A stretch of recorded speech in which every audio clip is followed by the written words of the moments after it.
The 90-year-old pitmaster who's cooked pork steaks for over half a century. The Texas pitmaster who won so many grand championships, people call him the Pope of barbecue. These are the inspiring stories of the legends of barbecue, mixed in with a few newcomers. But before that, I need to talk to y'all about something very important. So for the last year, I've been dealing with family medical issues, and because of this, I've had a lot of time to really think about my own health. And it's not really a surprise to a lot of you who've been watching the channel over the years, but I have gained a lot of weight since I started this channel. And as I'm getting older, I just want to make sure that I live a long and healthy life for my family. So I'm very excited that I get to partner with Averon, the sponsor of today's video. So this is the Averon Victory Treadmill, and this is the best cardio machine I've ever used, and it's not even close. So one of the worst things about cardio is when you're out of breath, your lungs are hurting, and you're just watching the seconds tick down until your workout is over. But with the Victory Treadmill's gamified experience, I don't even pay attention to the time. The game controls are actually controlled by the speed and incline of the treadmill, so it really feels like you're playing a game rather than working out.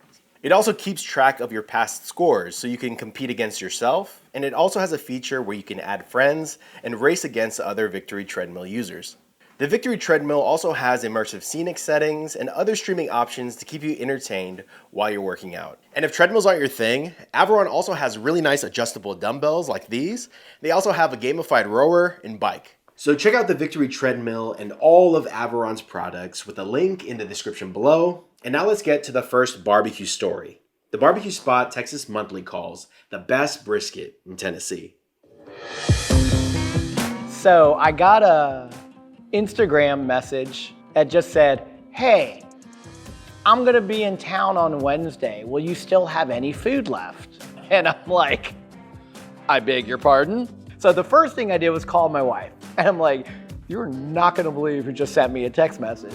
And she's like, "Who?" And I said, "Daniel Vaughn." Daniel Vaughn is the lead editor of Texas Monthly magazine. And Texas Monthly is hands down the greatest publication about barbecue in Texas.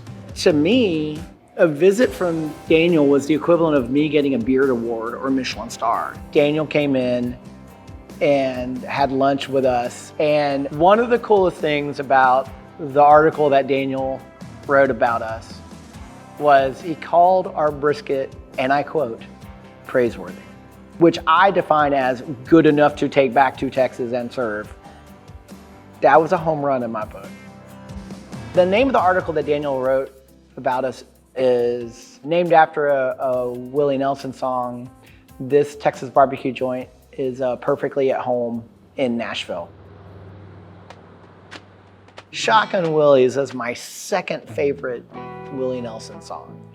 My first favorite Willie Nelson song is I Gotta Get Drunk, but I felt like I Gotta Get Drunk barbecue wasn't really the right direction to go. Being from Texas, Willie Nelson music is in my DNA, and I'm a huge Willie Nelson fan. If you know the Willie Nelson story, he came to Nashville, was kind of striking out as a songwriter and a singer, and so he went back to Texas and kind of started doing his own thing.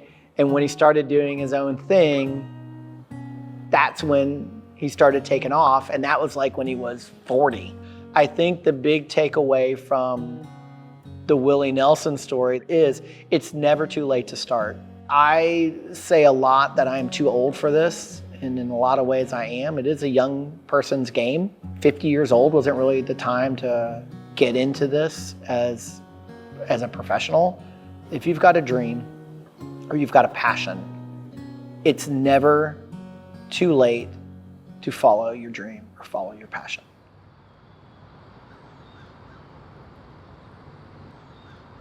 We are open Wednesday through Sunday for lunch from 11 to 3 or until we sell out. So on Tuesdays, we get here about 7 o'clock in the morning. Tuesdays is just our cook day for Wednesday service. Try to put ourselves in a good position when we get here on Wednesday, that we're not necessarily starting from zero. So we serve Texas-style barbecue at Shotgun Willie's, and when folks ask me, well, what's Texas-style barbecue, I tell them it's beef-centric. Starts obviously with the meat and good meat gives you good results. So we serve Black Hawk Farms American Wagyu brisket. It is substantially different flavor profile than a prime brisket, and that makes me really happy because I know we're serving the best product to people, and that's what I've wanted to do from day one. The number one thing people overlook when cooking a brisket is the trim. I have preached that to everyone who's ever trimmed a brisket for us in this building, is you win or lose on that cutting board. When you master the art of trimming a brisket, you're going to see a substantial change in how that brisket cooks and your end results. I can't tell you how much it drives me nuts watching people season and leave extra seasoning on the table. First time I ever saw Goldie's video with them seasoning briskets, I was like, my anxiety went through the roof. I'm like, they're probably losing thousands of dollars a year in rub just on that table. All that rub could be reused. You're leaving money on the table. Yeah, I'm not gonna tell you how to trim, I'm not gonna tell you, but by God, man, save that seasoning. Brisket, it's not a sauce-driven product. When it comes to the seasoning part of it, it's a very minimal seasoning. We literally just use salt and pepper and a touch of seasoned salt. I do like to use 2 different types of pepper. I'll use a 10 mesh and a 16 mesh. I'm a fan of a peppery brisket. See, and look at that, guys. Look at all that leftover rub. Just here to help. Just want to save everybody money.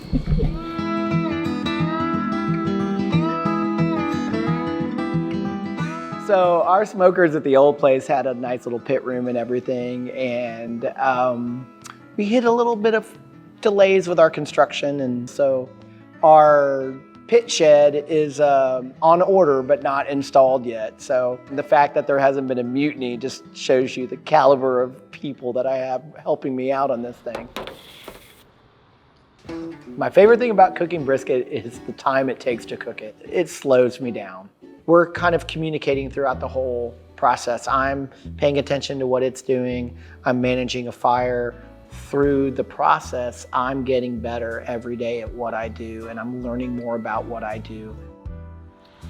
When I'm prepping the briskets, I'm seeing the shape of them, who's thicker, who's thinner, who's bigger, who's smaller. The thickest and the biggest will go to the front towards the back, and then we'll kind of assess them and put them in like biggest to smallest. So the thinner ones or the smaller ones or the leaner ones will go all the way in the back of the smoker.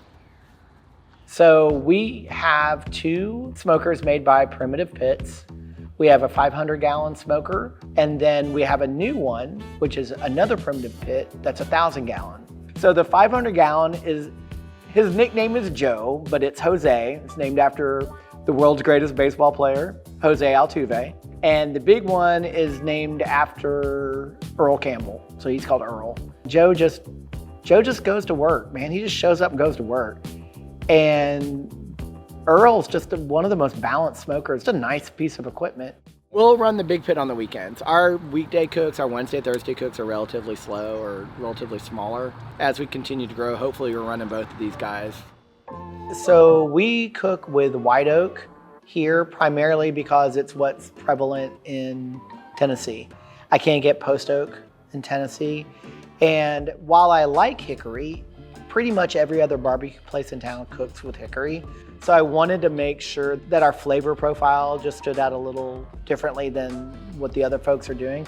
Gonna get it around 250. I still got some pork shoulders to put on, but we're looking at about an 8-hour, 9-hour cook today, hopefully. The thing that I love about barbecue the most, when I get out there and I'm around it, there's a calming nature to it because I know that I have to do it at its pace. Once I get these guys on, I'm buckling in. It's gonna take a serious amount of time that I can't adjust.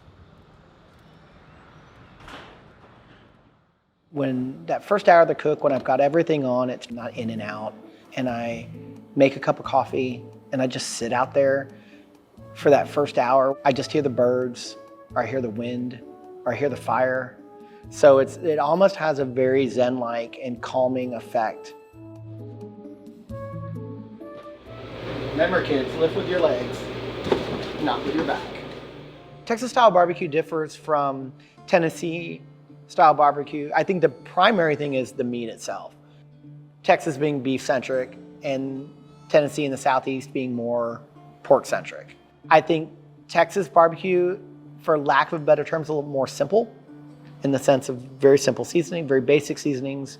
With Southeastern style, a lot more going on in the rubs. You said this rub is a little bit different than the brisket rub? This rub is different. I don't know if you want to call it a Memphis style rub or more like a Tennessee style rub in a way.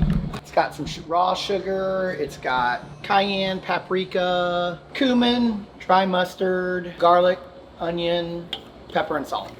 So my Texas roots. So I grew up in Houston, fell in love with barbecue, I think when I went to Luling City Market in Luling, Texas. Good Company Barbecue in Houston, and Harold's Barbecue in Abilene, Texas. We used to cut Chapel to go over to Harold's and get barbecue and the hot water cornbread. What I want to do with Shotgun Willie's, and one of my goals was, if you grew up in Texas and you had ever been to some small town barbecue shop, you would walk in here and go, oh, this just reminds me of XYZ that I used to go to when I was a kid.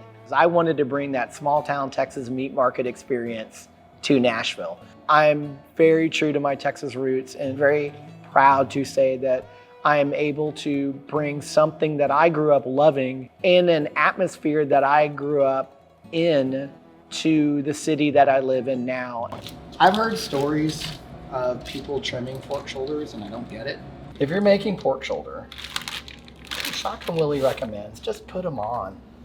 Wherever that little cut of bone is where you can feel that, I like to put that towards the fire. Because it kind of gives me a hand, when it comes time to pull it off, sometimes the shoulder will stick to the grate. It gives me just a little bit of leverage, like almost like a little handle. Plus you got the big meaty side facing the fire. So see, we got a little extra, we'll just put that on top. I don't look 8 miles down the road for comparison. When I go home, and I eat out, when I go to Truth, how am I doing in comparison to this and what can I be doing better? When I go to Pinkerton's, how am I doing in comparison to Pinkerton's and what can I be doing better? I couldn't do it any other way. I would be a bigger imposter here if I was doing Memphis style barbecue. I notice you don't like to close the damper at all. No, we just run wide open. Yeah, just like the way the air flows better. We do it in a method that is true to the origins of Texas barbecue and live fire cooking. And I do think that makes a difference. And we have people who, whether it's myself or any one of our pit guys, they care about what's on that smoker and what comes off of that smoker at the end of the day. I used to have those little field notebooks and they were just filled. And like I said, I took a note every 15 minutes. This is how detailed I used to be in my cooks. Like the John Nash and A Beautiful Mind, like I'm writing on windows and like, yeah, I used to give myself grades. Look at that. Look at me giving myself an A+.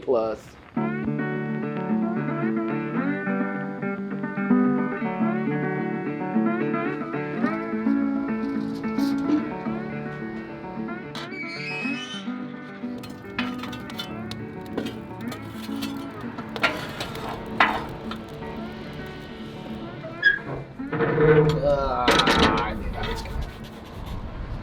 Well, these two are ready. I'm gonna wrap them all. I'm gonna go ahead and do them all. We've started doing the foil boat method because I like what it does with the bark and just keeps it a little crunchier. We'll pull them off more to feel than to temperature, and we'll foil boat them for probably the last 2 hours of the cook, and that's it. That's the big secret. What makes my brisket difference? The biggest difference is that we care about the brisket and we pay attention to the cook. It is what we hang our hat on here in Nashville. If I say I'm gonna be Texas barbecue, then I have to do pretty much what the gold standard of Texas barbecue is to the best of my ability.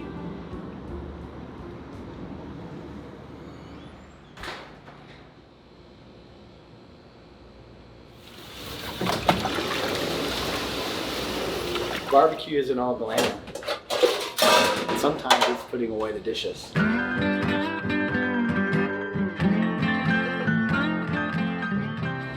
So what are you looking for to know when they're done?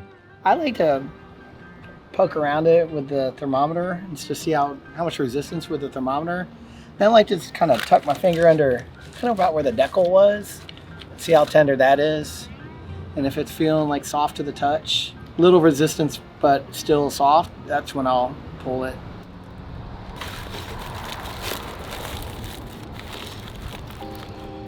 When your port shoulders are 203 degrees, you're going to take them off your smoker and you're going to wrap them up in some cellophane.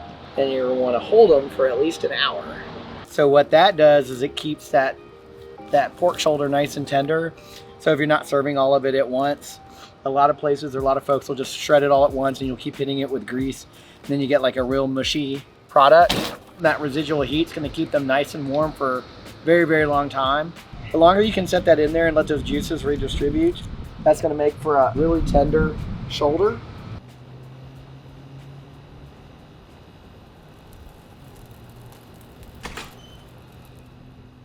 Getting through the pandemic was kind of like my litmus test to I can get through anything.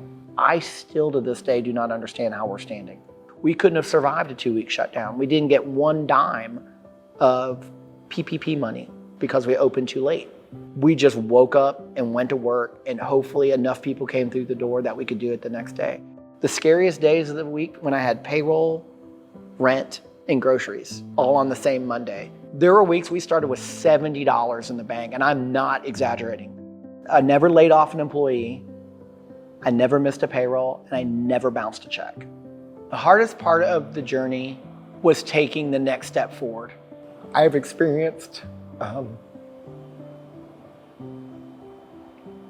some of the highest highs I've ever felt in my life.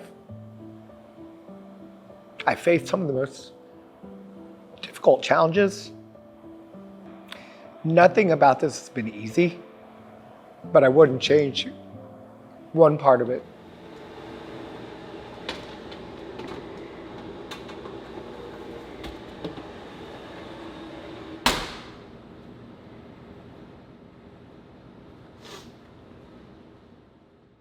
But I wouldn't trade any of this. It's made me a better me, and I'm very thankful that I'm able to live the life that I truly want to live, the way I want to live it.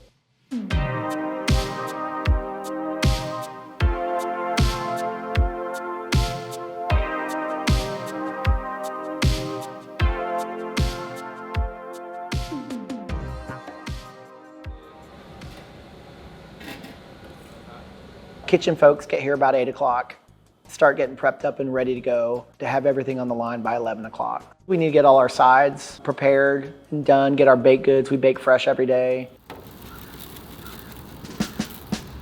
It'll never get bigger than this. We'll never have a second location. If we can't make it work in here, it is what it is. The funny thing is, or the interesting thing is, I never realized how small the old location was. We had a tiny kitchen and we had limited refrigeration capabilities and on and on and on. And I'm like, I can't believe we did what we did for 4 years and no one got murdered. And to be in a space where I can literally put my arms out and not touch anyone, I never in a million years imagined owning a restaurant this big. Yeah, this is nuts.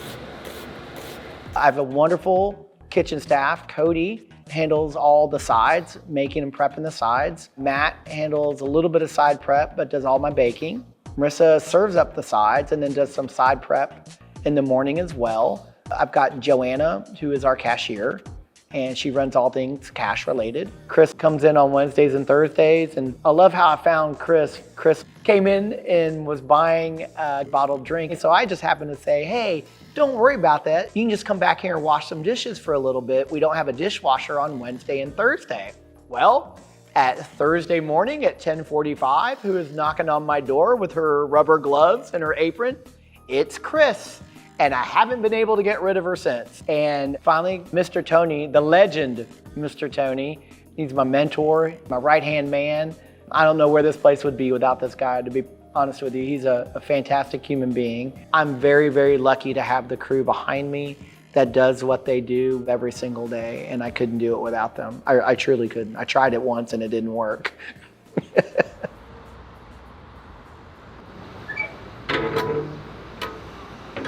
What would I say that the unsung hero is on our menu? What's the one thing that people just don't eat enough of? I'm gonna say it's our smoked chicken. I love this chicken. There's something about adding smoke to chicken that changes the entire complexity of it. Don't sleep on this chicken. It's good stuff. Our ribs, they're a Duroc spare rib. They are arguably the best spare ribs. They're a meaty rib. There are days I cut off a half rack, and I swear to you, if I only served you 3 ribs, you would not tell me you didn't get enough food. I'm looking for more of a flex in them. So probably about a 15-degree bend if you get your protractor out. We will hit them with a little bit of sauce before we wrap them up in cellophane to hold them.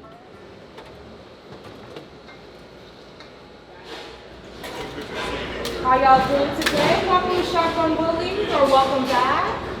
Our menu will be on the back wall for you when you're all set to order right at barbecue time. How you doing? Hey, how you doing? Good, good.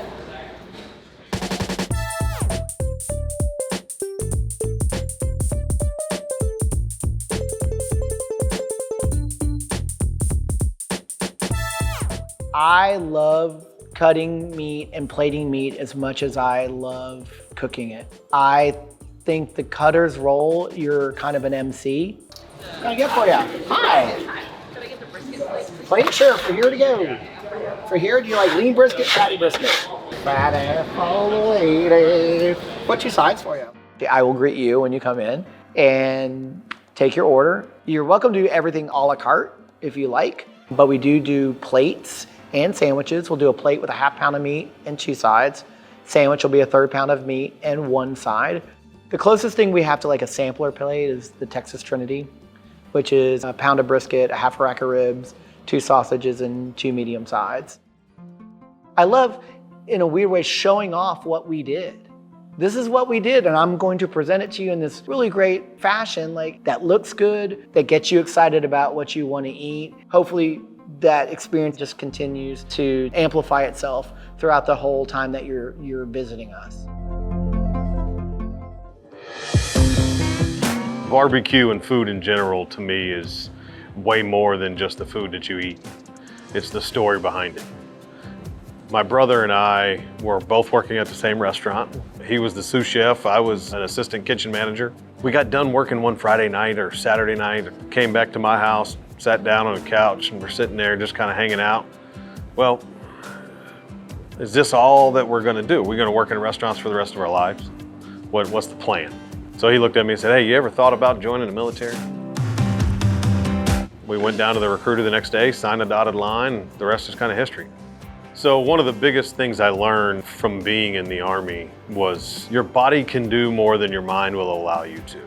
Your mind will tell you to quit because things hurt. Your mind will tell you to quit because it's just hard. So the belief that you can accomplish what you want to do has to start with you. Look, I have friends that look at me today and still laugh. They think my goals and dreams are way too big. It's fine. They're too big for you. The dream for Singletree, simply put, is to become the Nike of barbecue.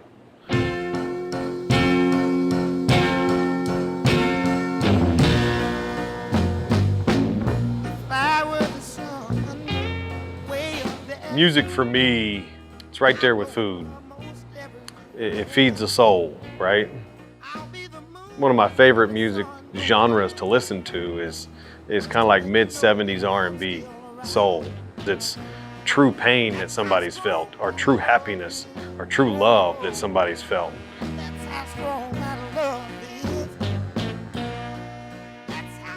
When someone can sing a song and make you feel it, that's how I want people to feel when they eat my food. The number one key of trimming anything is a sharp knife. There's nothing worse than trying to trim a brisket with a dull knife. The better you trim a brisket, the better it'll cook. I buy nothing but prime beef. Getting prime cattle is challenging at times. There's not as many prime as there is choice and select, but I won't serve an inferior product to my guest. Fairly aggressive trim.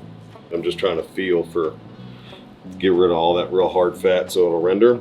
About a 1/4 of an inch away from the meat, it gets real pillowy.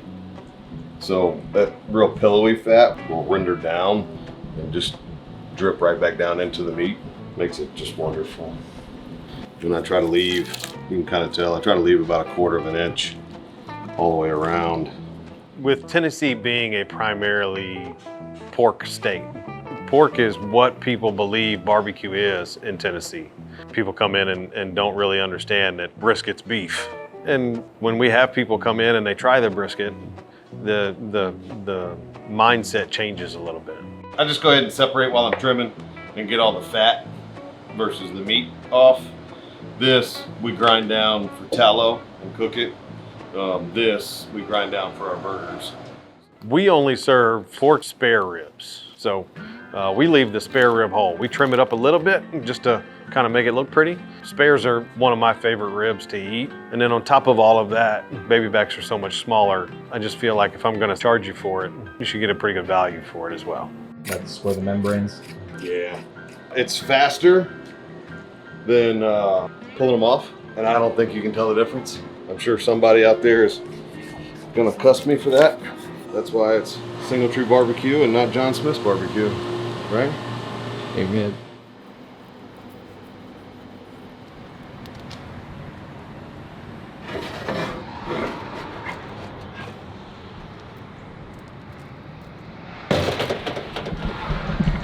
I only use hickory. Here at the restaurant, I 100% of the time only use hickory.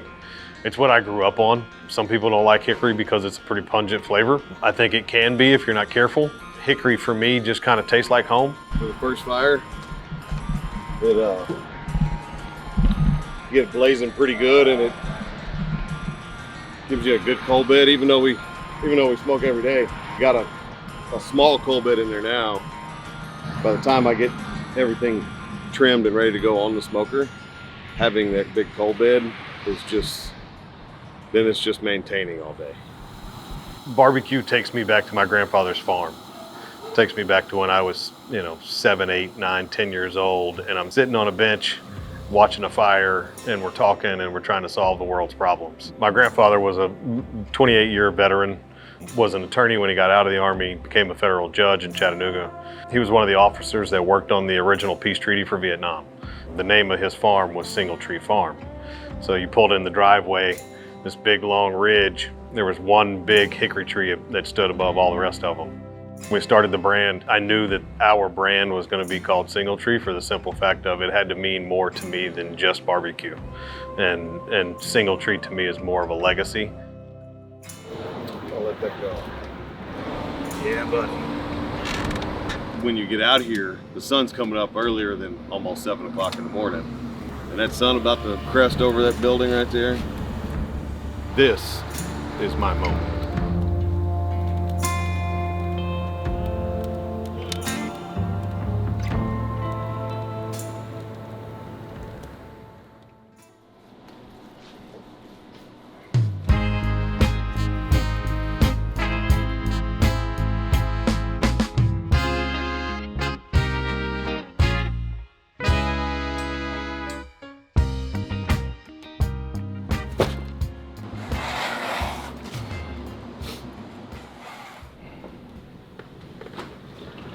I have a very eclectic style of barbecue at Single Tree. I try to tell most people that it's Charlie's style of barbecue. The brisket is definitely a Texas style barbecue, salt and pepper and smoke, and that's it. Pork, it's my rub.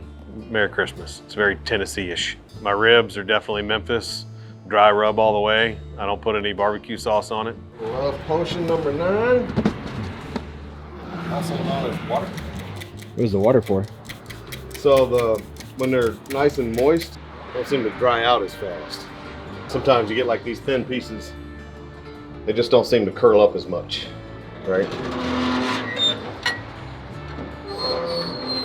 So the smoker we use is a primitive pit. I love the pit. It's absolutely an amazing pit to cook on. I call it set it and forget it. You can get that thing to a temperature and it'll just ride right there. It takes little maintenance. You have to be able to cook ribs, chicken, brisket, pork, all at the same time and be able to have the space. Otherwise, you're gonna have to have 3 or 4 units. They're not inexpensive machines. just because they're manually operated doesn't make them cheap. I named the pit the Colonel. My grandfather retired as a full bird colonel out of the Army. So with it being red, white, and blue, I figured naming it the Colonel would kind of fit.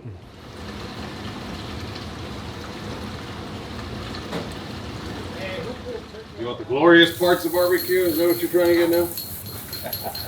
You gotta say it all the time, but they want to be pitmasters until it's time to do pitmasters. My restaurant experience. I've done it for almost 32 or 3 years now. I went to, it was a place called Shoeless Joe's Cafe here in Murfreesboro, inside of a hotel. One thing led to another. The executive chef and I got along famously, and he just started teaching me how to make soups from scratch, and how to make a roux, and how to make a cream sauce, and how to make butter sauces. And I kind of fell in love with the restaurant and hospitality. Did everything from waiting tables to cooking on the line, to washing dishes, to running major corporations. Brisket trimmings ground down into ground beef. We get it somewhere in a 65, 35, 60, 40. It's almost a sausage blend. See that grind, man? Yeah, just lusciously fatty that is. Man, because it's fresh and it has such a high fat content is what like really makes that burger just what it is. So the porch burger is, we cook that in the beef tallow that we make. We top it with sliced brisket that we smoke, some porch cheese. What is that? American cheese, mayonnaise, and shredded up jalapenos. Okay, that's porch cheese. Porch cheese, yeah. And then a couple jalapenos, all on a freshly baked Charpier's bun.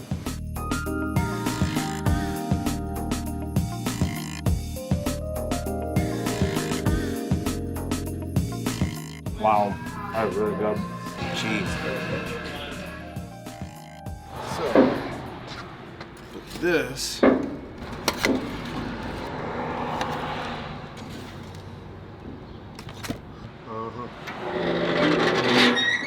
that's how you know it's right.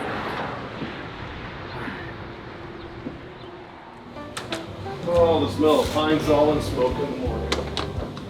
My journey into barbecue in general is, I think as a kid, the fire management really was instilled into me because the rest of the family members might have had one too many bourbons. I had an opportunity to work for Pat Martin here in Nashville. I had never cooked on a big open pit until I met Pat, which is just a totally different style of cooking than what I do, and learn a little bit about whole hog.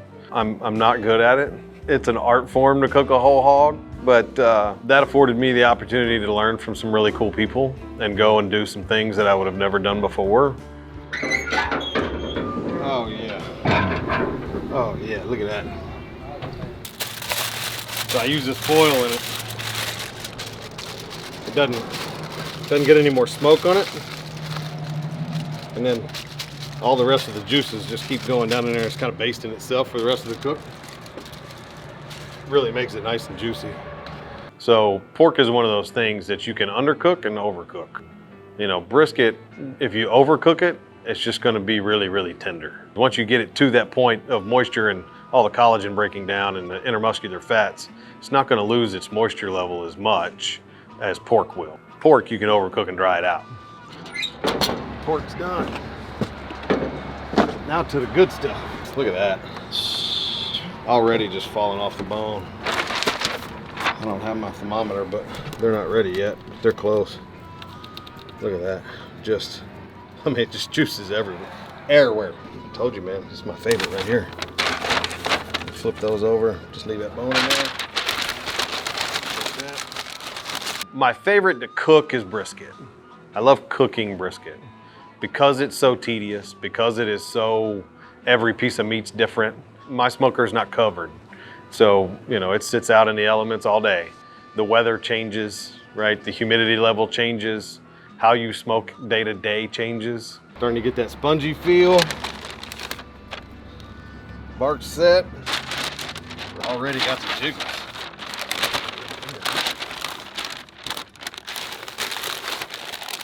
I don't know the master trick of brisket. secret and nobody will tell you. Once you get done wrapping it, spray it with water. Everybody looked at me like I'm crazy. Why are you spraying it when it's already wrapped? Do that next time you do brisket. Wrap everything up 3/4 of the way through the cook, and once you get it all wrapped, you're almost finished for the day.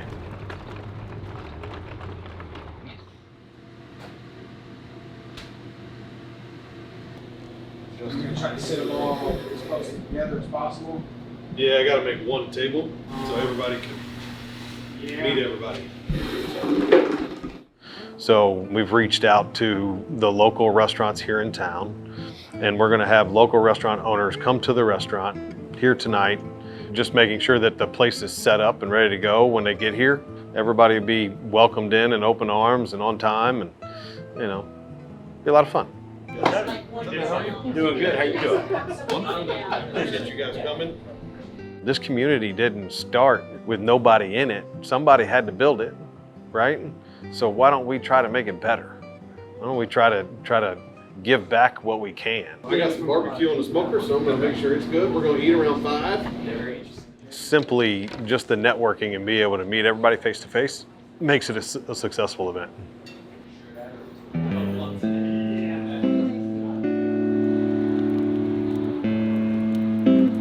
How do you accomplish the chaos of cooking, running a restaurant, and hosting an event all in the same day? Sometimes you don't have to have a plan. You just have to do it.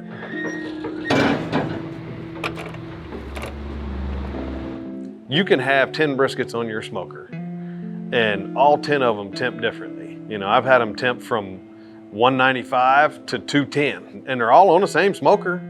Put them all on at the same time. But, you know, I mean, that could be 10 different cattle that you have on your smoker at that point in time.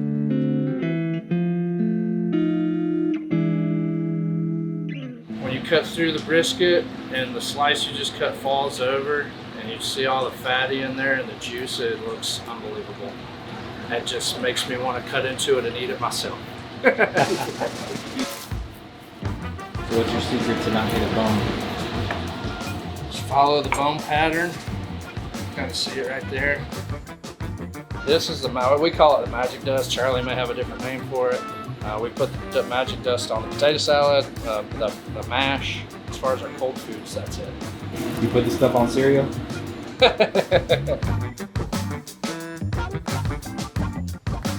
You know, we're doing all the cooking, so we want to make sure all the food is perfect. We're going to set up a nice buffet for them, and we're doing some brisket and pork and ribs and wings and mac and cheese, all those things. It's going to be really good. From something that's like back. Why you get my plate, big portion? I see you, Anthony, trying to supervise me. So what did you call this invention? This is the sticky hog. It is a donut country donut. Our pulled pork, barbecue sauce, and then the top of the donut on top of it, and you eat it like a sandwich. Thank you. Yeah. Do you want to try some? Not. You can't say no. Oh gosh. When they were talking. So, with that, I will introduce myself as the owner of Single Tree. I've had this business since October of 2020 when I was terminated from my job. What I thought was the worst day of my life turned out to be the best day of my life. It was really kind of a gut check and a slap in the face and man, now what? I was in the mindset of, okay, how can I go get another job? Where can I go? Who's hiring? My wife looked at me and said, when are you going to stop depending on everybody else and start depending on yourself? And we started this. And the first year was really, really tough. Tons of fun, but it was hard. It was stressful. To do it in the middle of a pandemic was even crazier. November of 2020, I put out a message on Facebook in our neighborhood marketplace thing to who wants a turkey for Thanksgiving. I'm cooking turkeys on my pit to pay the mortgage. And then, you know, one thing led to another, and we just kept building and kept building. Having that belief that it was going to be something is what got us through. But there was days, man, being an entrepreneur is not for the faint of heart. There's nothing worth having in this life that's easy.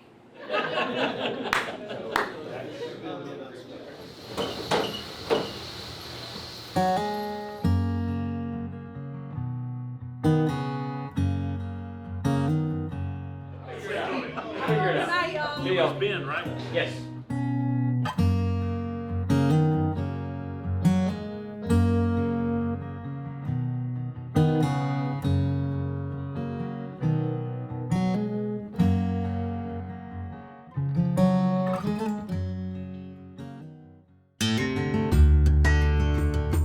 The number one thing people overlook when it comes to brisket, I think, is the same thing that they overlook when they cook anything on a smoker. Give me a black and white 1, 2, 3 answer. This is how you do it. No, it's love and passion and feel. There's some amazing pitmasters that don't use thermometers. Why? Because they put their hand on the pit and they know what it's supposed to feel like. I don't think you ever master it. The term pitmaster has always been funny to me because I don't know anybody that can control fire. You're not really gonna ever master barbecue. You're just gonna continuously try to get better and better every single day. I love you.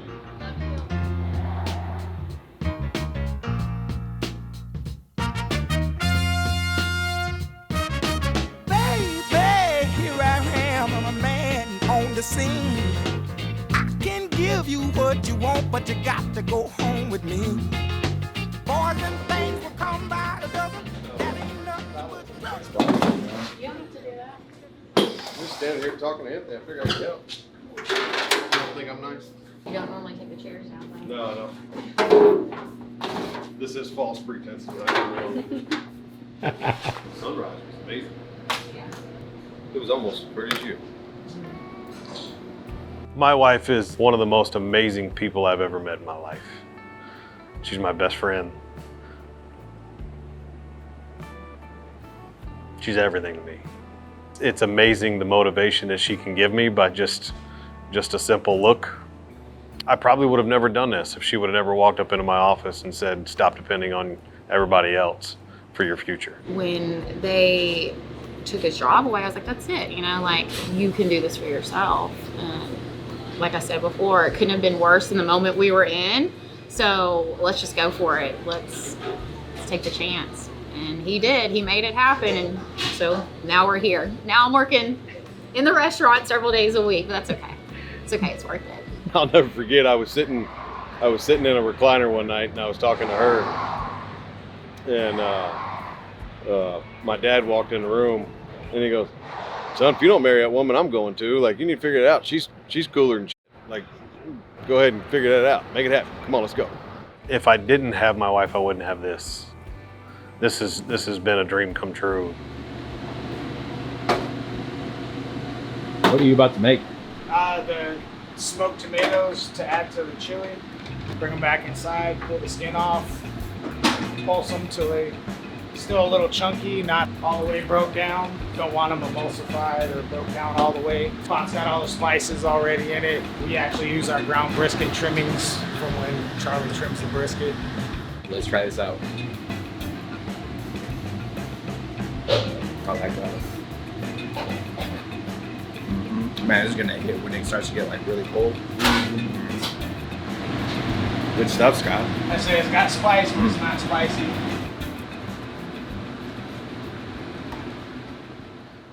We are open from 11 to 8 p.m. Tuesday through Saturday and 11 to 3 on Sunday. A normal day, you've either got 1 or 2 people running the line here. Tuesday, Wednesday, Thursday mornings, it's usually one person can kind of handle everything. Charlie's usually always here so that if it does get busy and you get backed up a little bit, he can come in. Well, so we are a full service restaurant. So you come in, you can sit wherever you like. When I go out to eat, I want to be waited on, right? That's why I'm going out to eat. Otherwise, I'd stay at home and cook. For me, hospitality starts with a service. I want you to be able to come in, kick your shoes off, lean back, watch TV, drink a cold beer, and let us wait on you. I don't believe that people will come back and eat in your restaurant more than twice if it's not consistent. So if you come in my restaurant today and get brisket, and the next time you come in, it wasn't the same experience all the way across the board, people won't come to you as much. Every time I cut into a meat, whether it be ribs, brisket, turkey, I always make sure that it looks like the perfect bite of barbecue. We want people to enjoy our food for sure, but they got to do it with coming in here and getting the undeniable hospitality that we provide. I expect my community to come spend their hard-earned money with me. And if I expect them to do that, then I have to give everything I've got for them. I love everything Charlie cooks. His brisket's incredible, the burgers he does are great, but I tend to order the barbecue burrito because it's something I would never think to nor have the ability to do in my house. You know, it's not something that you find on your average barbecue menu, and it's really good. Thank you. You have to tell your story. No one can tell it as good as you can. So you have to get out there and do it. Appreciate you guys. Thank you very much. Thank you.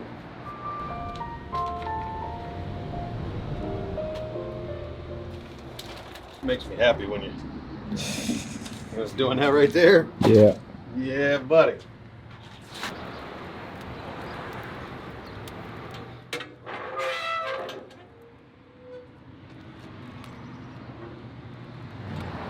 Sit here and just smell the hickory and enjoy the sunshine. Wonderful. What got me interested in barbecue is just like every red-blooded American with a grill in their backyard, you know? It's just something primordial about a man, meat, and fire. Oh, me. And that's how it is. And every guy in America is fed lies that they have the best barbecue in the world by the people that get it for free and their family that don't want to hurt their feelings. My neighbor Dale would always come and we'd always drink beer and barbecue. He's like, bro, you have the best barbecue I ever had in my life. I'm like, whatever, dude. He goes, all right, there's a cook-off. I'm gonna interview. I'm like, you're stupid, I don't have money for that. He goes, no, I'm gonna pay for it. What do I do? He's like, it's all right, Saturday, it's on the weekend? Yeah. Well, let me put my schedule request in. So I was working at Weesatch Grill. I was one of the head chefs over there. I used to give them crap for taking a weekend off. So now I'm asking for a weekend off and they're like, dude, what do you need the weekends off for? And I'm like, well, my neighbor wants me to try my barbecue out in a cook-off. And like, well, I gotta cook, you know, brisket ribs, chicken, and beans. And they're like, dude, you're probably gonna burn the beans. So, you know, that's how we got the name and it stuck. I had that guy right there with a lid. Can you see it back there? The 50-gallon, cut off, modified. That thing is the rock star right there. 52 teams, first place. And it was over. I was bit. I got into it and I barbecued in the competition world for from 2007 to 2019, so 12 years. I think I won over 50 grand champions, a couple of state champions. It got to the point where promoters were telling me not to say where I'm going because when people found out where I was going, they wouldn't go there. They're like, F that, I ain't going to Ernie. They used to make fun of me because I'd always wave at people. And they're like, look at this guy blessing people like he's a pope. And yeah, he's a pope of barbecue. And then the rest is history, man.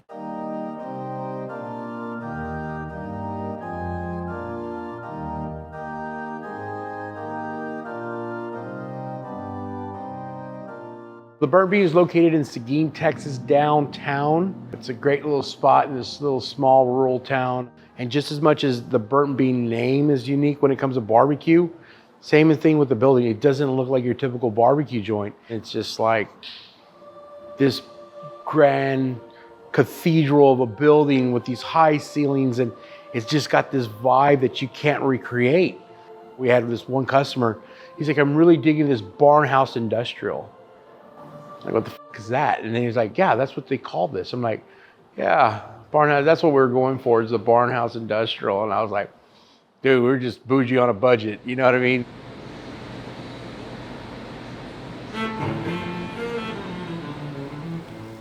I get here every day at 2:30 in the morning. I start the beans and make the pasta.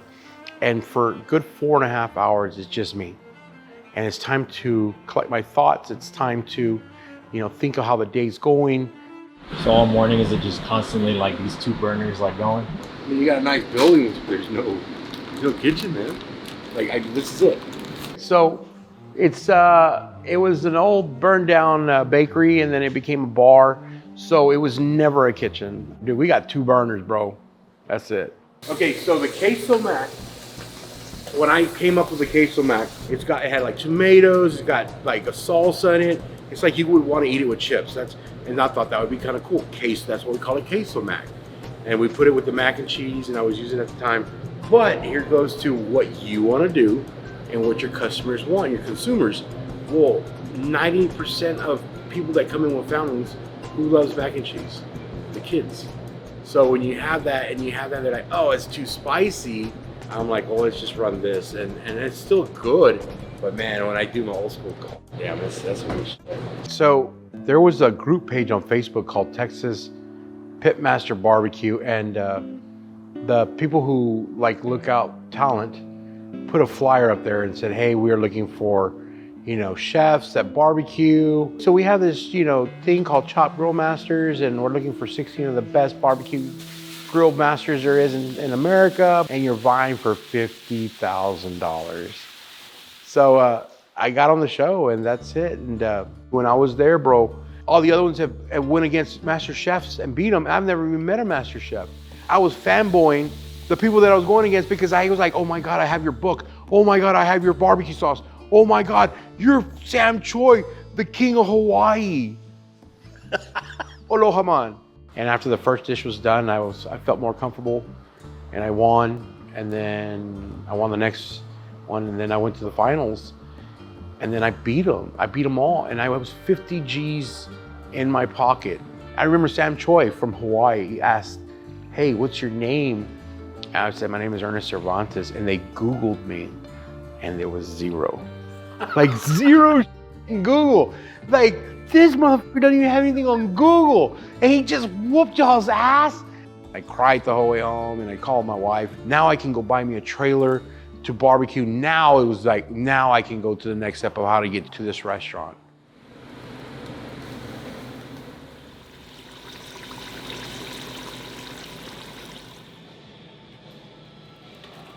He's at it again, huh? He can do whatever the fuck.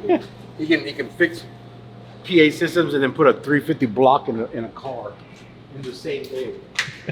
Oh, and by the way, he makes killer briskets as well.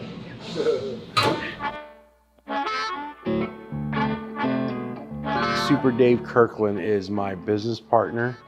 His job is to cook the proteins and to finish them off. I start them, but he finishes them. And to fix it around here. Like, he's good at what he does. There's a saying I always say to people: if I meet you for the first time, you're writing your resume towards me.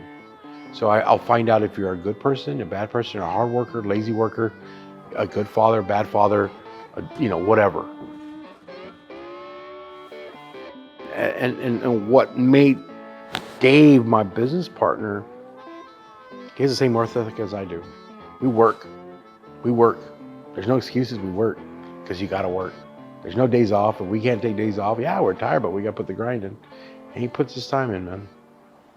So our brisket rub is 90% salt and pepper, and then we use kosher salt, and then we use water as a binder. You'll see a little orange tint, and it's from like the paprika or what other stuff we use. It just gives it the little bit of color that I want.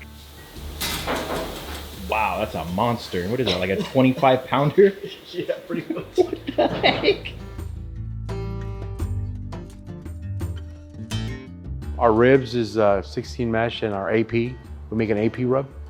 Our turkey has that too. Our pork chops has that too. Our lamb ribs has a Moroccan style lamb rub we make in-house. It's called lamb breast, not lamb ribs. They call it lamb breast because it has the breastbone on there. It's this big old thing right here. And actually we have to trim most of it off. So even when you cut it, you don't have clean ribs. You still got this one breastbone plate right here.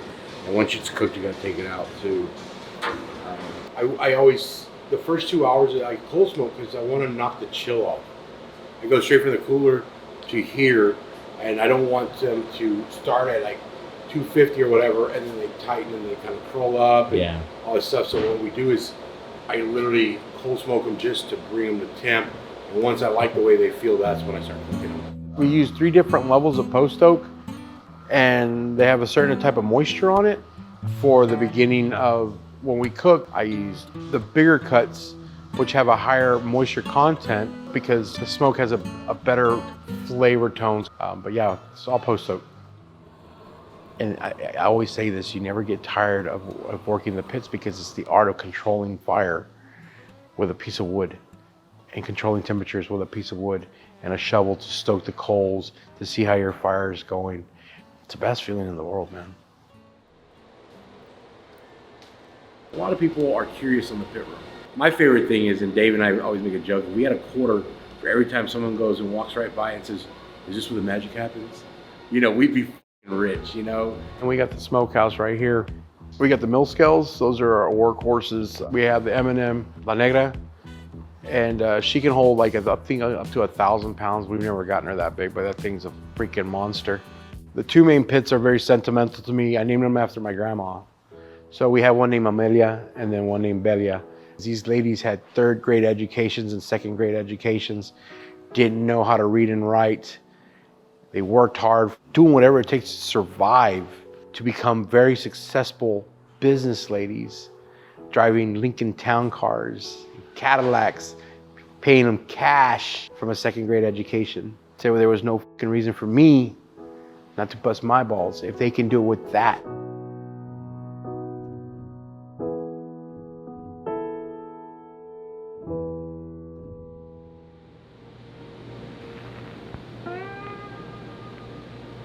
Okay, so the Texas Monthly Top 50 is the holy grail of how good you are. Everybody's dream, and you can tell anybody when you open a restaurant, you hope and pray that Texas Monthly shows up. The top 50 was gonna come out and we didn't see our name. Then we hit top 10, and then you see, Panther City, and then you see Cadillac and Franklin's and Snow's. We're scrolling and it's like 7, 6, and then I'll always remember because I saw Evan Leroy at 5, and I saw Company, and I'm like, we got number 4, dude. Holy shit. Dude, I don't even drink champagne. I went to the H-E-B and bought a bottle of fucking champagne. I was popping bottles at 10:45 in the morning. I gave 2 shits of who was in line. This is the greatest day of my life other than when my kids were born. There was a couch up front, and there was a green couch, and I'd sleep there, man. I'd sleep there Thursday, Friday, Saturday, and go home on Sunday. And we laugh about it, but for 2 years, I slept on a couch. And you gotta do what you gotta do to make things happen, man, and that's what I did. But to get number 4 was like, they say number 4 in the state of Texas is like 4 in the world, so hey, I'll take that. You know what else I didn't tell you I won? What? We got top 25 taco joints too from Texas Monthly. Oh my gosh. For breakfast. Our tacos are killer here, and it was enough to get top 25 new tacos.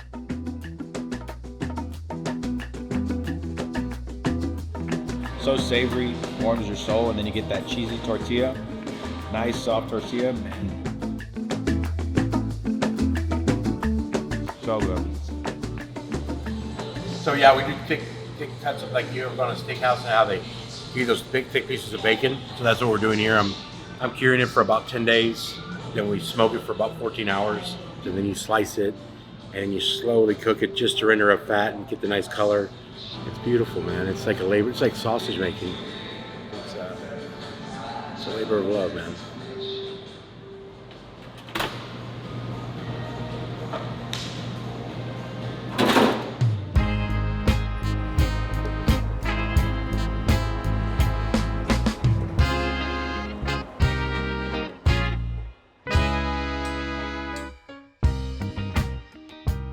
I got my cookers that come in at 8. They start making all the other sides. We start running that. My front of the house comes in and they clean up, put down chairs and get everything ready. We do line tests. We taste everything, make sure everything's okay. We've done it before where if it's not up to par, we throw the whole batch away. And then by 10:45, everything's locked and loaded. We should pretty much be ready. So the Burnt Beans hours are Thursday through Saturday from 11 to 3 or till sold out. And then on Sundays, we open up at 8 for our brunch. When people come in here, it's destination barbecue. We don't have the big cities like Austin and San Antonio that you can be open. You're gonna have people there because there's millions living there. And we're caught in the middle. We're like the redhead stepchild. We're like literally 45 minutes this way, 45 minutes that way. So we have to work twice as hard to get noticed. I remember going into so many food groups on Facebook. They said it was conspiracy we had lines and they're gonna close down. I'm never gonna give them my business. And I said, Dave, what we're gonna do is have to work extra hard and kill them with kindness, shut them up, and make them believers. And as the years gone by, the haters are now some of our #1 customers. But it's like we had to win them over. And it's just small town mentality. That's how it was in my hometown. What else? Half on turkey and a pork chop. Like try a slice of our bacon that we make in house? It's just a little guy. Oh, it is little, okay. So on service days, I'm the one that cuts the meats. I'm the guy that makes your fantasies fulfilled, you know what I mean? I'm the genie, man. Tell me what your wishes are. I'm gonna grant them right now, man. The cutter's the star of the show because it'll make or break the experience right off the bat. Because if you have a cutter that's unfriendly and it's more like, hurry up, what do you want, what do you want, what do you want? People are gonna feel rushed, like their first impression's already bad. We just had people wait an hour in line or more to have our barbecue. When you've waited all that time, you're right in front of me, you get the 45 seconds or a minute, it's catered for you. It's your time. What do you want, lean? You want fatty? Do you want ribs? It's whatever you want. I feel like Willy Wonka, because the candy man can, you know what I mean? There's no better feeling when you have everything you wanted on the tray that you asked for. What's up, guys? How you doing? Excuse me for here. Can I have? Yeah, right here. Okay. A pound of brisket, okay? The most popular cut of barbecue at the Burnt Bean is brisket. I mean, people don't say, hey, let me have, the sausage. I came in, let me have 5 pounds of sausage. Yeah, our sausage is good, but no one ever does that. They're here for the brisket. Brisket's king, and that's how it is. I remember growing up having brisket sandwiches or sliced brisket. You go to, you're in Texas, it's beef country. That's what everybody's used to and they're raised with is beef.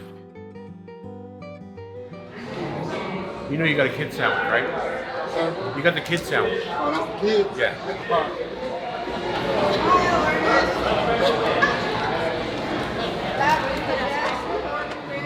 When you come to the Burnt Bean, I don't want you to compare anything other than the brisket because we all do the same brisket. My ribs are different, everything else is different. We have a new thing called the Plowman. It's a really cool tray and I make homemade pork rinds and then I season them up and then I serve 2 double days with salsa macha, and then steakhouse bacon and then a barbacoa boudin. And then we'll have our Moroccan style lamb ribs. Why? Because I love lamb, I've always loved lamb. And then we'll have our pork chop. If you think of pork chops, if you go to other places, it's like turkey. Sometimes it's really dry, sometimes overcooked. And I think we've got it down to a science that it's just really good and just a slight hint of smoke, but it's so good and savory. But I'm telling you, that pork chop of ours is fucking gangster, bro. Yeah, that's my favorite cut, man. We serve our famous peach cobbler taco on desserts. We make our own buñuelos and we form them into tacos. My peach is in bourbon, and then we serve it with dulce de leche ice cream. That's my version of cobbler, man. It's fucking stupid. What we make here at the Burnt Bean is non-offending barbecue. It is executed right. We're not using a million ingredients. It is non-offending that someone at 2 years old and 92 years old can enjoy.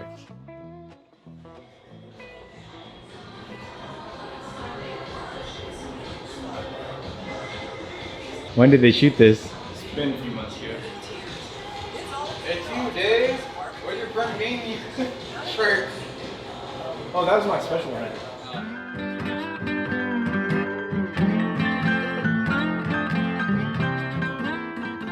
The #1 thing that people overlook when they're cooking barbecues, they overthink it. People are like, oh, it's gotta be 205 and it's gotta be 163 when I wrap. I just feel. And it's about feel and smell and touch. When it's ready, it'll tell you it's ready. I've never seen anybody put the tallow on like that. Really? Yeah. Like around the brisket. This paper is just protecting it from drying out. So you want it to stay moist right away, otherwise it just gets dry heat. Look at this little guy. Pee-wee Herman. Where'd he come from? Aww. So they were wrapped with love. But then I started doing Pac-Man. That was the old one, Pac-Man. Now you're just having fun. So in the barbecue industry, you're always a day ahead. You know, your briskets are a day ahead, you're prepping the day before. It's funny because once we're done, we're like, all right, clean up, and we got to start it all over. We got briskets coming in that are being cooked. We get all our prepping stuff. We got to get the line set up for the next day. It never stops. It's like, next, you know? Here you go, ma'am. Here's your to-go order right for your order. Just no, sir. If you don't want it, I'll gladly take it off your hands. There you go, boss. I try not to sell out. I really don't. I hate it. I hate when we close down at 1:30 or 1:45. I could have done better to provide more proteins for the person that drove a long ways, that they have options. It drives me nuts. You know, and in this world of small businesses, you know, where we have to sell everything, and it is true, but it's okay to have a brisket left over. So why are you stabbing the briskets? If it's too stiff, let her go. But after like I'm done checking, I'll normally check the front one since the heat was right there, and of course the temp would be a little low, but if they feel, then I can pull them out.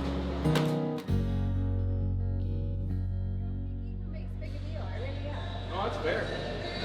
You guys watch the warmers every night? Every night. That's crazy. I don't think I've ever seen anyone watch them once.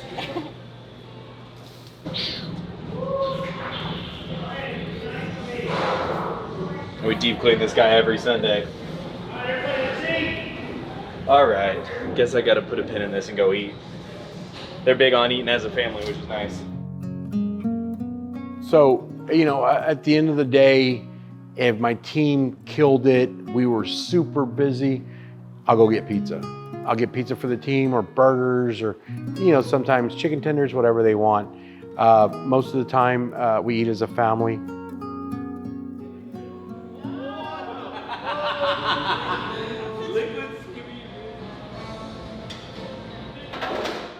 I'll tell you one thing, the biggest misconception of people getting into this world is they think it's gonna be easy.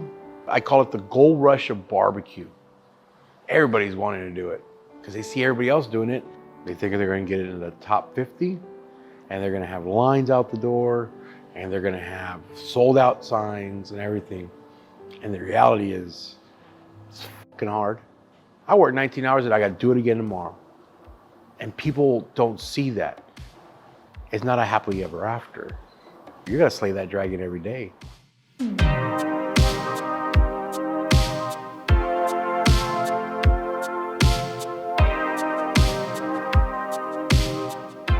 Being a chef in the culinary world, the bucket list is to get a James Beard Award or be nominated for a James Beard. The first year we were open, we got nominated for Best Chef in Texas, and I'll always remember because I came out crying. Like, I was like, Dave. He's like, what? And I'm like, I said, we're a James Beard semifinalist, and I'm bawling and tears of joy. And Dave's like, what is that? I'm like, dude, you don't know what a James Beard is? To put that on your accolades or your resume that you're a James Beard, not even if you won the goddamn thing, you were nominated for a James Beard, dude. And then the finals came out and we didn't get it. And I didn't give two shits about it because I was already like, check. I got one and I'm good. So that was in 2022. So 2023 comes around. And then Dave's like, dude. I'm like, what? We got nominated again. I'm like, shut up. And then we weren't crying this time, we were cheering, but now my game face was on because by then the Burn Bean has been established. We're really running on all cylinders. We actually might have a run for being a finalist. And by then people knew who we were really creating a buzz. And I said, man, if we can get to the finals, that would be epic. And the list came out, we were a finalist. We're going to Chicago. And dude, we were like, yeah, we were high-fiving. And we really thought we had a chance. So, you know, we didn't win it. And but it was a hell of an experience. We had a lot of fun. And then year 3 comes around and I'm like, dude, we're not gonna get 3 years in a row. We literally started at the same time. And we're scrolling and it says, best chef, Ernest Cervantes, Dave Kirkland, Burnt Bean Company. And I was like, holy shit. This isn't just the best chef of Texas. This is the best chef of the country. A barbecue joint, a fucking barbecue joint, bro. To be considered with Michelin star restaurants in the same category.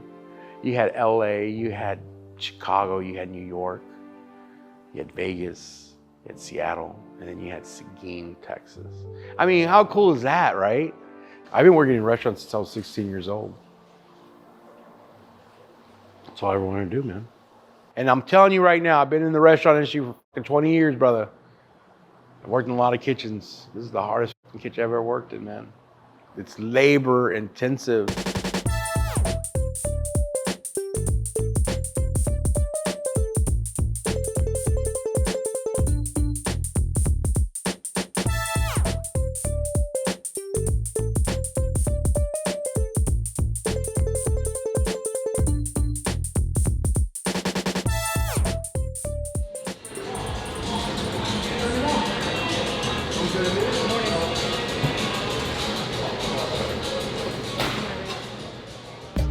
So the doors open on Sunday for our brunch at 8 in the morning.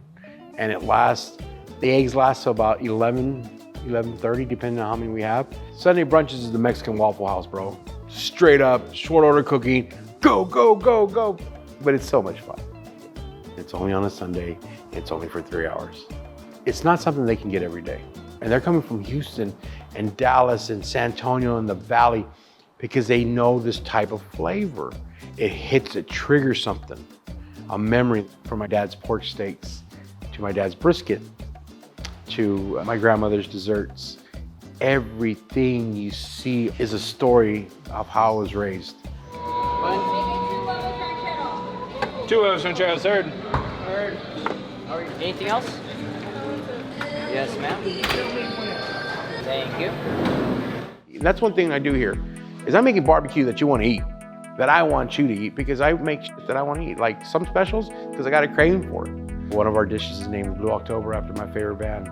It's a buttery, flaky croissant, and it's got candied jalapeno cream cheese, a slice of fatty, a fried egg, and you know, it's already like a couple of 1,000 calories. You were like, fuck it, put strawberry jelly on top and then closed it. I mean, it's pure indulgence, and it's like you bite it and it's like, oh. And I love people trying to be proper and trying to cut it with a knife. I'm like, get out of here, just get into it, man. I want you to get hit right here when you eat it. It's called soul food, man. And I want people to eat, and it's not a meal. It's like, this is really fucking good, you know?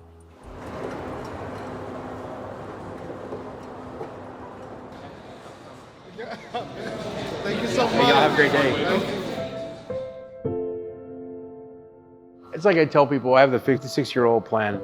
I know realistically that I'm not gonna be, in a couple of years, fast enough to be on the chopping block. So they're gonna like, hey chef, move over to sides. And then I know at a certain age, I'm not gonna be fast enough for sides. They're like, move over and go to garnish. And then I know I'm gonna be too slow for garnish, so they're like, chef, go and fill up teas. And they're gonna be like, chef, dude, yeah, you're too slow. Go bust tables. And until I can go and work every position, I get kicked out of every position, and they put me on the corner on a table, and I can just enjoy the view that I worked years for, then I'll be okay.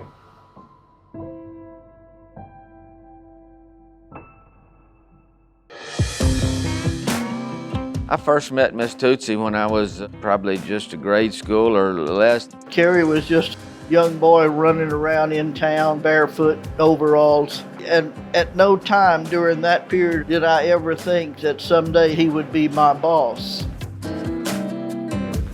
Snow's barbecue began, you know, I guess it was 2002.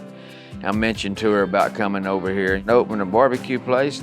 And I told him, I said, we need to sit down and talk. And we did that in my shop, had a several-hour visit, and He said, do you think we can be ready by the 1st of March? I said, I'm ready tomorrow if you can have the pits ready. So he got busy and got to building them, and we were able to open up March the 1st of 2003. I built all of these pits that are here. And if you can see the craftsmanship on these, there's nothing that's great, but they were put together in 1st of 03, and they're still here with us. Opened up Saturdays only 2003 and rocked along for 5 years until 2008 when Texas Monthly recognized us as #1. I think there's a lot of things that go into making good barbecue. Everybody does his own thing. The individual cook has to get used to his own product and what he wants his product to be like. I mean, in 08, did we have some good barbecue? Yes, we did. Is it better today? Yes, it is. The name Snow's Barbecue comes from Snowman is my nickname, and it was just shortened to Snows. And how I got the nickname of Snowman, when mother was pregnant, I have an older brother, 4 years older. When she was pregnant, an elderly gentleman asked him, did he want a little brother or sister? He said, I want a little Snowman. And it just stuck. I was Snowman, and still to this day, Snowman. Snow's Barbecue is located in Lexington, Texas. Population of about 1,000 or 1,100 now. I was born and raised here. It's just a small rural farming community. You'll hear the cows mooing on Saturday morning from a block down the road to you're sitting there eating and thinking, you know, last week you may have heard that sound and now it's on your plate. It's kind of comical.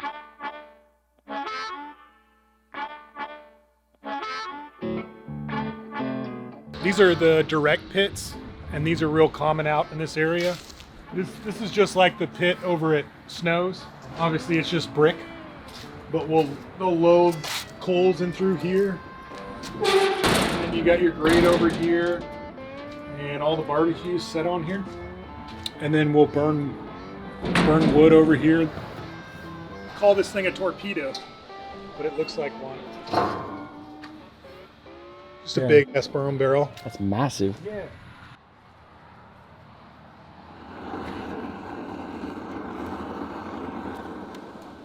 So I started working at Snow's in 2015 in April. It was actually on my birthday.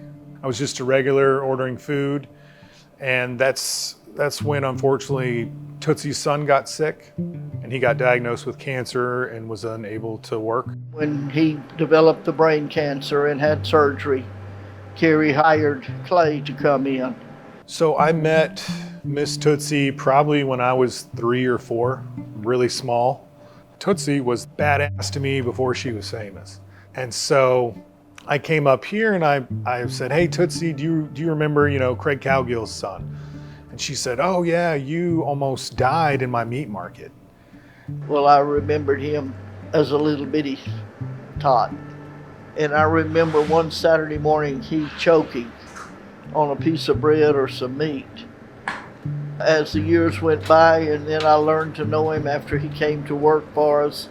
And Clay has done a wonderful job with the barbecuing and cooking.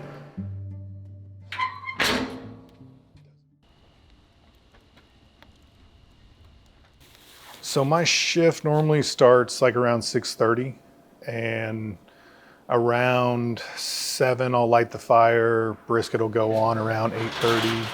When I'm cooking, I don't listen to music. I love doing this, and so I want to be able to hear my thoughts and kind of focus on what I'm doing. And as the fire burns down, sometimes that log will fall off and it'll hit the door. And if I'm listening to music, I'm not able to hear that. And once it hits the door, my fire can die. So I like being able to hear it. When I first step into this smokehouse area, I'm excited. I'm ready to work. It's kind of like my office in a way. I'm from the old country yet. I'm from the old school, and that's the way it is with brisket. Briskets were ground up into ground meat. other stuff because it's the sorriest cut of beef on the animal. Nobody wanted to fool with you. And someone has worked with it and found out you can make a good cut out of it. It takes a lot of tender loving care, but you can come out with a very good product. Most everybody in Texas or in the area seasons very basic, salt and pepper plus a little. We use salt and pepper only and kind of let the meat speak for itself. The foil method, you get away with so much because this area will touch and I'll have everything great color, but then like where it was touching the other brisket, it'll be, you know, like green looking. And then I put it in foil and this thing melts. In building the brisket pit, I didn't really have a lot of knowledge of exactly what I wanted. I knew what I wanted my end result to be able to hold a lot of brisket. And I built that one, and it, you know, we put in excess of 600 pounds on it in a cook. It is. It just is. People will start lining up on Saturday mornings as early as Friday evening. When was the last time y'all were here? I've never been 4 here years before, so ago. we're Okay. so And we've excited. been talking about it for 4 years, and we came, and the line was all the way, like the back corner already over there, but there were people from all over the world. I mean, I can probably remember 1 week in the last 5 to 8 years that when I got here at 1 o'clock, there was not somebody already on the porch. Nice meeting you. See you tomorrow. Thank you so much.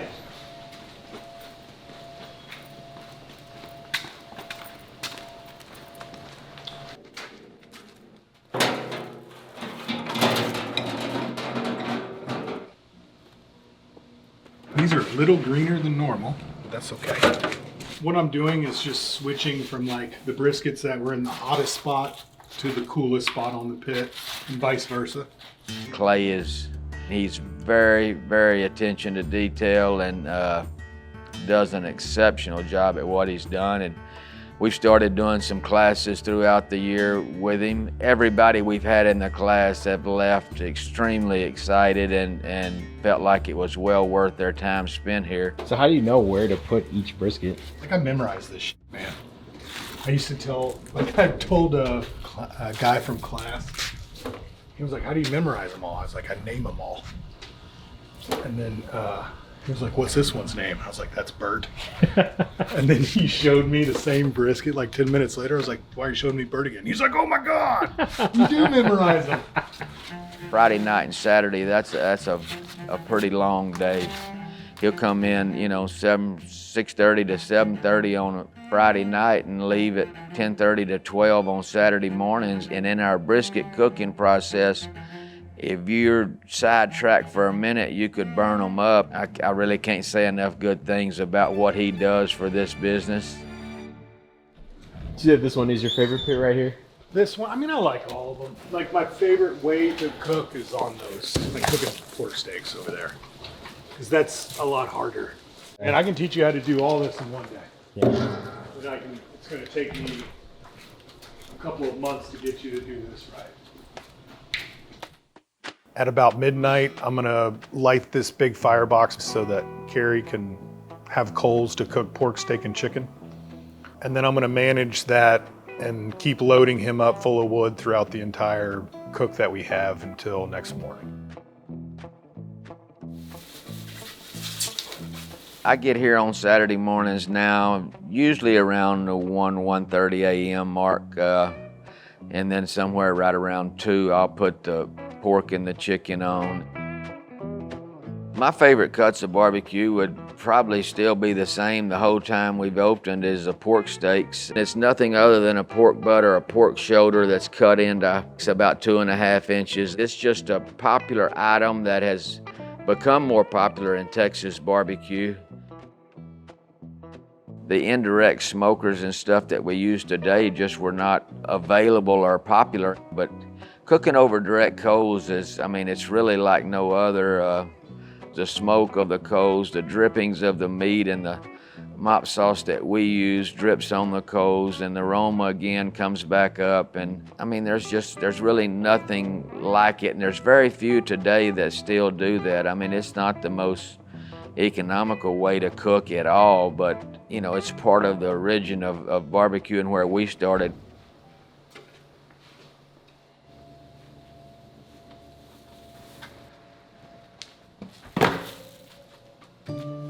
My dad said he had me cooking bacon by myself at 3. He could leave me alone and I could cook bacon. So I've always loved cooking. I would always cook ribs and different things and experiment with them. And throughout my entire life, it's always been my favorite thing to do. On the ribs, I cook everything bone side down, and then I'll rotate from my hottest spot to my coolest spot every hour so that I'm not burning the bottom bone side, because they're that side down the entire cook. Ribs, I'm gonna rotate around a whole bunch. We don't wrap them in foil when we cook, so I gotta pay attention to them, make sure I'm not burning anything. I'm gonna mop everything down here first, so that hot mop isn't dripping now onto my hands. I only did that one time. It only took me one time to learn. You learned. I was like, oh, that's a simple fix.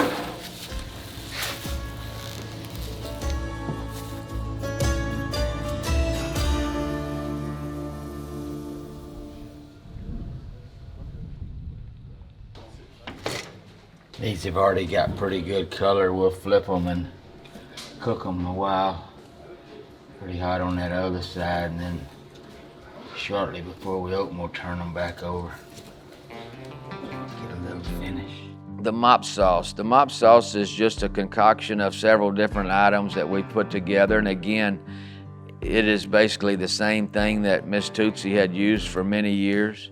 It's a combination of water, onions, butter, Worcestershire sauce, mustard flour, which is just a ground mustard seed, and vinegar. Whether it be Clay, Tootsie, or myself, we're all gonna make it a little different. Do we measure anything that we mix here? No, nothing. Try not to bring that back to a heavy boil, just getting it back good and hot. I won't boil that vinegar very long. Boil that vinegar a lot, you'll boil the acidities out of it and tenderize her. It kind of takes away from it. You know, yes, the seasoning and the cooking is important, but the mop sauce that we use here plays a crucial part in this ending result. It not only has a flavor profile to it, keeps the meat moist. We'll cook for a long time. Them pork steaks and chicken both will cook from 6+ hours. You know, you stop and think, you're cooking a damn chicken for 6 hours, but we do. It's like I said, that's probably where if somebody's gonna make a mistake is doing it too fast. So our briskets are 7 pounds. They cook for about 9-10 hours. And about 5 to 6 hours in, they get wrapped with foil. It kind of steams in the tin foil, and it kind of breaks down and melts the brisket in a way. We will wrap ours in aluminum foil. That'll, you know, a lot of people have different opinions, but it's kind of everybody's personal touch. But ours will finish their cooking process in aluminum foil. So my favorite thing about cooking barbecue is maybe 2 or 3 o'clock in the morning when it starts to get real hectic, and there'll be a point where I won't sit down for like hours. I'm cooking probably 130 pieces of meat, by myself. And so I don't have time to think about how tired I am. I've got to make sure I'm not burning anything. I have a brain that never stops, and it's almost like my brain is a storm. And it gets almost like chaotic, like let's say I'm watching 150 pieces of barbecue and I'm tired and I'm sweating, and to me it's almost like meditation in a way. The more and more hectic it gets for me, the calmer my mind gets.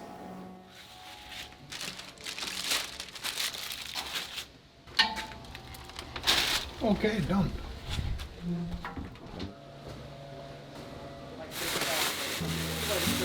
Our baby boy, Colby, works here. When I say baby boy, he's now 25, and my son will come in usually around 5. So how long have you been doing the sausage for? Probably 4 or 5 years now. You like doing it? Yes, sir. Oh yeah. Oh yeah. Once it gets done, on this side, I'll pick it up and spin it all the way around. Once it's done, we just keep it all separate in a cooler. Keep the boxes full, or try to anyway, not run out. When we opened here, I think Colby was 4 years old, and he's been working with it all the time, and has just in the last several years really taken more of a responsible role. What's your favorite thing about just barbecuing in general? Doing it all together, all of us here. Yes, sir.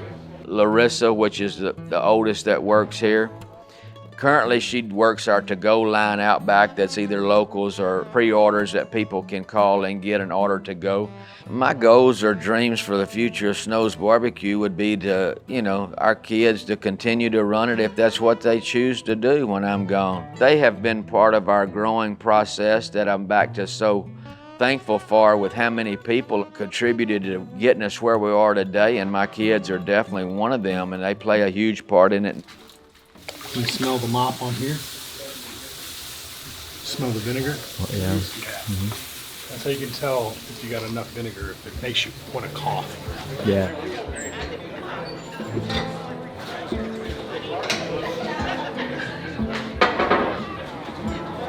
See how they're so red and pretty? Mm-hmm. And there's no red sauce mop on there.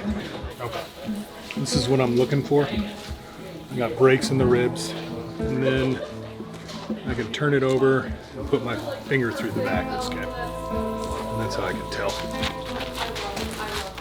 We know when the pork steak is done. I mean, for us, it's more of a look and a feel. Pork steaks, I will judge them more with a fork. There's a time frame in there to where they're gonna be really tender. Will they be brisket tender? Not quite, but again, that's the cut of meat and the cooking process, but very close. That's a good one. Yeah, wow. Clay has been very good within his briskets that he's able to bend them and know how far they are. So see where I'm touching the lean? What I'm feeling for is how soft the lean is. I don't care about the fatty end, because that renders quicker. I want to feel how soft the lean is. That's all I'm doing.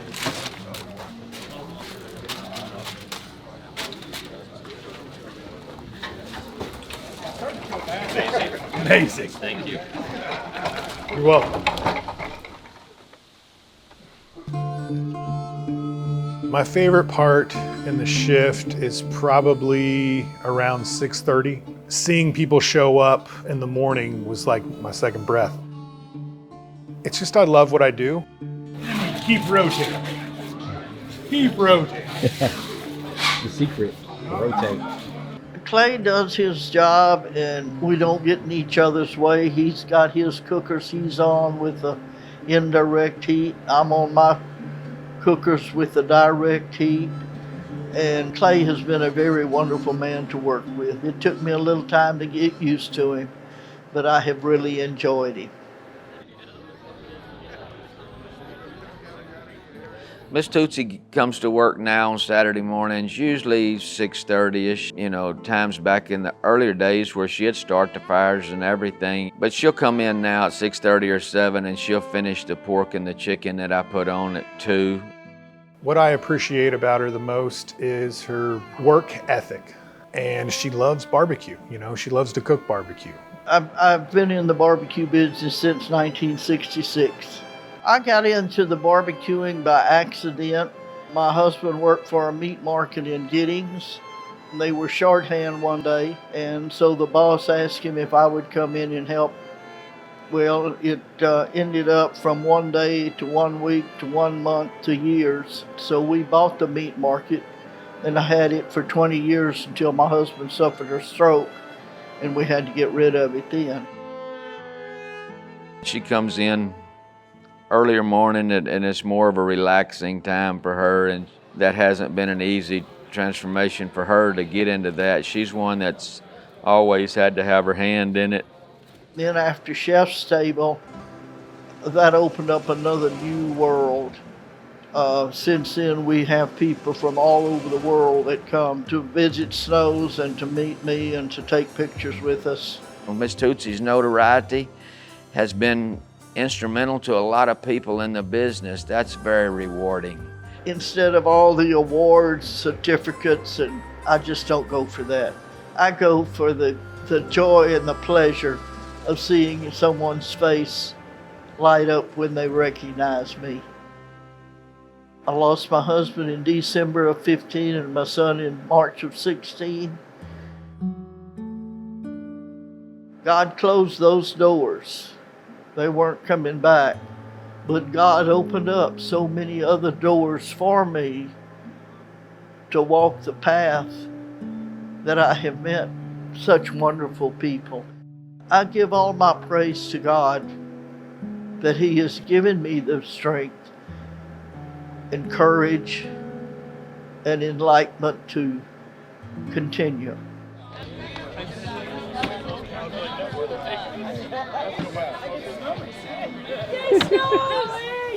First in line. I know it. You're excited. That's I know he's awesome. going to give the ticket away for first in line. But Nah. I don't mind being second. Yeah. Number 2 is a good spot.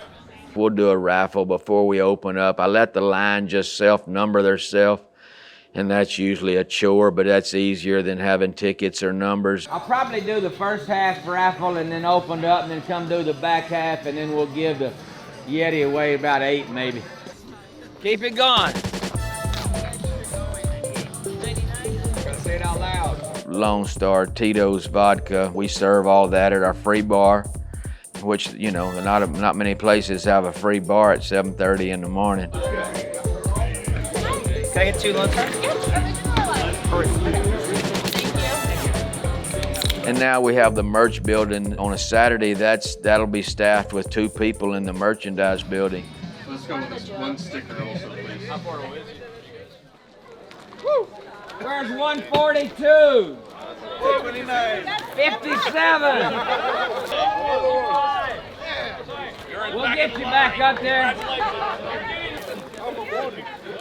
All right, I've got 4 prizes. One of them is a Yeti Brody. We've got a Yeti mug. And then we've got 2 other prizes on there. Let's let the lady draw first. Is that all right? Oh, that's sweet. Thank you. I am pretty sweet. 20 ounce Yeti. 20-ounce Yeti. Thank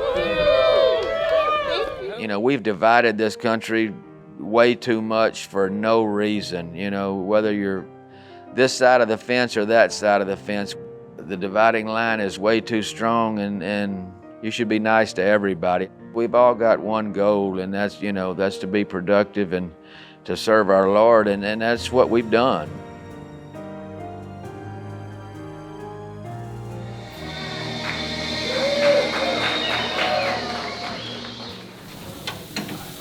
So many people will cook today what they're gonna serve tomorrow and hold it in warmers. So you guys don't have warmers here? No, we don't have any warmers. The girls will come out, we'll have a runner that'll come out and grab barbecue as it's needed inside.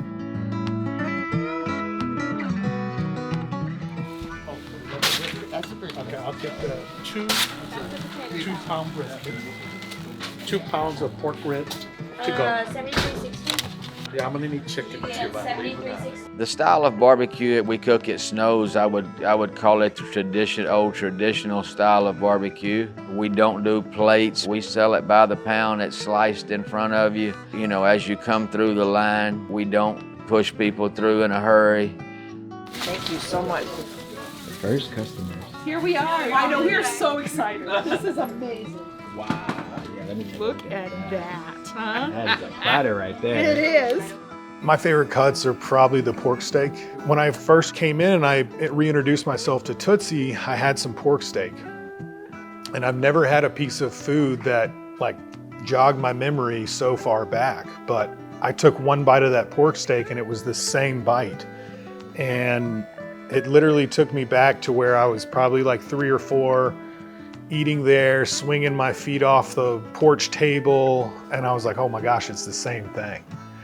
Oh my gosh. We are so excited. We are unbelievably excited. They came to feed from Phoenix, Colorado, Florida, New Hampshire, California, and Iowa. So it's been really great.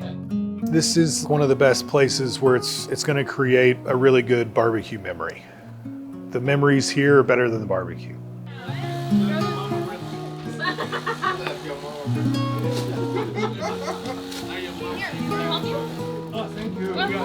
My birthday today. Hey. Where did we came? Last Snow's barbecue. You again. It's you. Yeah, it's me again. I knew you would come back. Every year for my birthday, we come here just for you to slap that brisket. You gotta slap it. You gotta slap it. Dang, now. Yeah, I won the whole thing now. What am I most proud of? I guess the fact that we're 20 plus years into it and we're still rolling along. I'm working side by side with my family while I'm doing this. I know I won't live forever. There's no way of knowing how much changes will take place till the next generation. Yes, I think they can carry on. I have no problem thinking that they can't.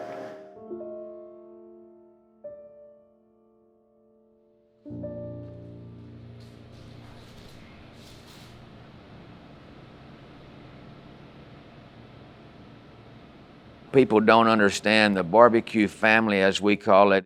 We are a tight-knit family, and that's probably the most rewarding of all of this is the people I've met and bonded with.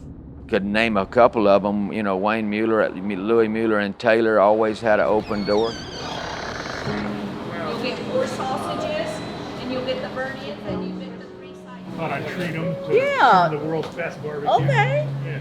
You're gonna get a beef rib? 2 of them. 2 of them? 2 beef ribs. 2 regular links and 2 jalapeno links. So I'll give it to you in a pound, okay? And then half a pound of fatty pretzel. Is that it, Clay? That's it.